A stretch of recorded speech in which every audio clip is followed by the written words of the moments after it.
something that was purposely done, just because those guys maybe have a little bit different perspective? No, it wasn't the plan. Kind of just happened that way. But at the same time, I remember my first go around in a locker room. You walk in, and I was obviously overwhelmed, and it's not easy to navigate when you see some of the veterans that are in place. So maybe with some of these players, it's going to be a little easier since they've been there. They might be a little bit more comfortable early on. Anyway, I'm hoping so, but it had nothing to do with it. Danny, we're talking about the first two picks made today. You guys trade up to get into the second round, and then you take another goalie in the third. Obviously, with the rumors around, you guys selling guys, there's hard hearts in the rumors. Like, anything to do with that whatsoever? No, not at all. We said we want to keep building. It's kind of fun to see the Flyers having good prospects coming in the system, building that way. We were afraid that we wouldn't be able to get one of the goaltenders we had on our list, high on our list. That's why we moved up for the first one, and then all of a sudden, someone we had right up there with Bjarnason was still there available. So we felt the upside was just too much to pass up. You never know what can happen, and you never have too many goalies. We've seen that a couple years ago with the Flyers. So so many things can happen. Different trades. If all these guys start hitting, what we'd like to see from them, it's going to be a nice thing to have. But goalies take a long time anyway. I see it as they don't hit their peak until they're 27, 28, 29 sometimes. Carter Hart was a little different, but not every goalie is ready and at the top of their game at 21 and 22. So it's for the long haul. We just felt that those guys had too much upside. Hey Danny, was there a specific draft philosophy you and the staff were striving to throughout this draft in terms of the picks?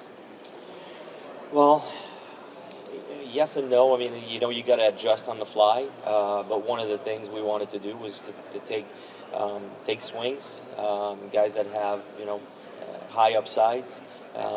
Sometimes it works, sometimes it doesn't work. But the amount of picks that we had, I think it was good to try, and sometimes on smaller forwards like we did today, on goaltending, on big defensemen. Hopefully some of them turn out, and that would be tremendous. Kind of following up on that, you mentioned about the undersized forwards. Is that something that, obviously every team wants skill, but you were an undersized forward. Are you more willing to take chances of those guys, knowing that, what you were able to overcome to become a successful player? Yeah, well, we've talked about how in the organization we wanted more pure skill, more talent to make plays and score goals. So, there's a little bit of that in there. I think it was time to kind of reload in that department. Now, if some of those guys hit, it could be great. But you just never know. It's tough to project, but we're going to give them all opportunities to be the best they can be. If they turn out to be what we kind of see, it could be pretty special, but only time will tell. You guys didn't have a second round pick, obviously. You guys had 3 next year with Ryan's coming in. Would you kind of see that as a strength that you guys could use one of those to get into the second round this year? Yeah, but you never know. We didn't know if anybody would be willing to trade.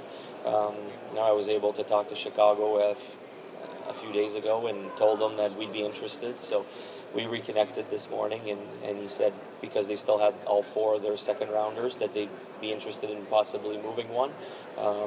So we jumped on the opportunity. Like I said, we wanted to make sure that the stable of goalies stays strong, and we didn't know if the guys that we had at the top would still be there early on.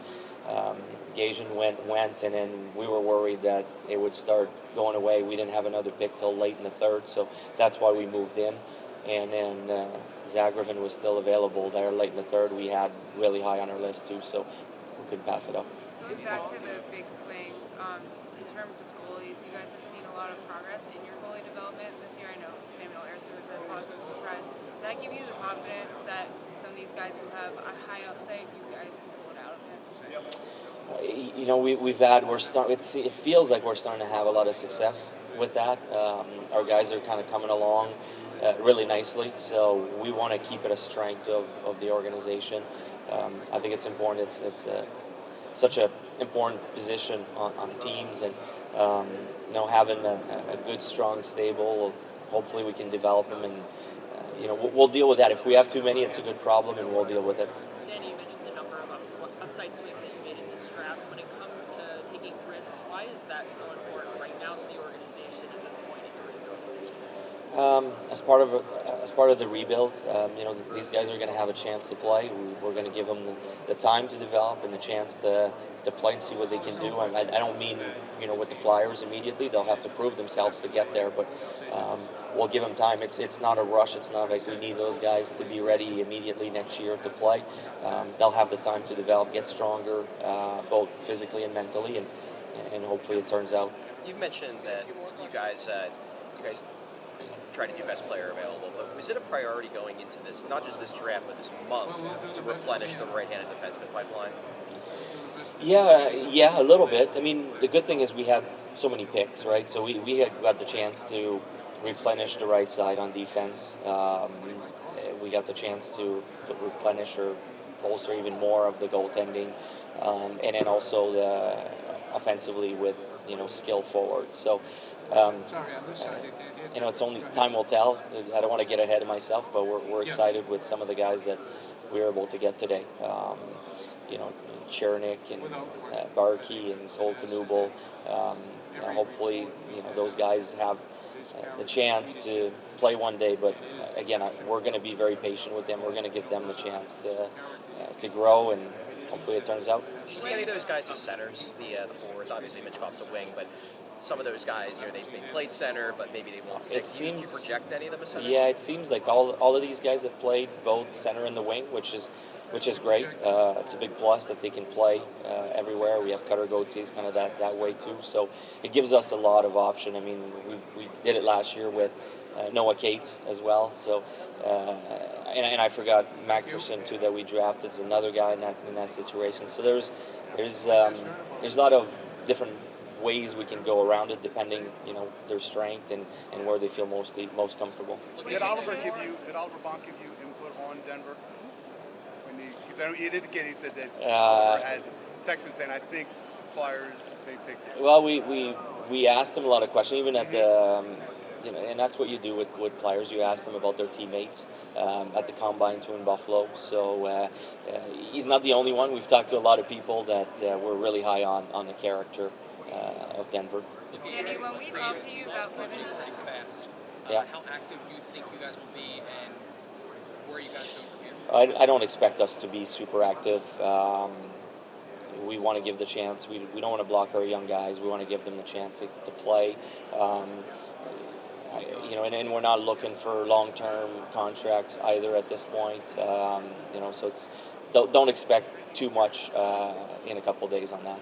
when we talked to you last about Kevin Hayes, you mentioned that you still saw that he had a lot of value to the organization. You thought he was someone that was hard to find something comparable Who's that? to. Kevin Hayes. Oh, Kevin, yeah. Since we haven't talked to you since Yeah. then, I guess what ultimately led to the decision that sixth round and half of the salary was what was equal to that value you were speaking of? Yeah, obviously it's not a deal that we loved making. And Kevin's is a great guy, really loved by his teammates. The way things went last year wasn't ideal, and what was important for me was not having taking a contract back.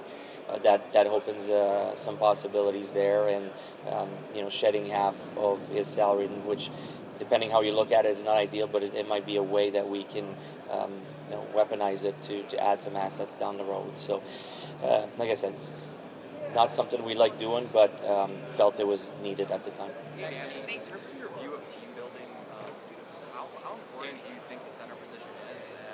And do you envision, like, with Hayes being traded, some younger players potentially filling those shoes? Yeah, the center position is extremely important for any team. I think everybody will agree on that.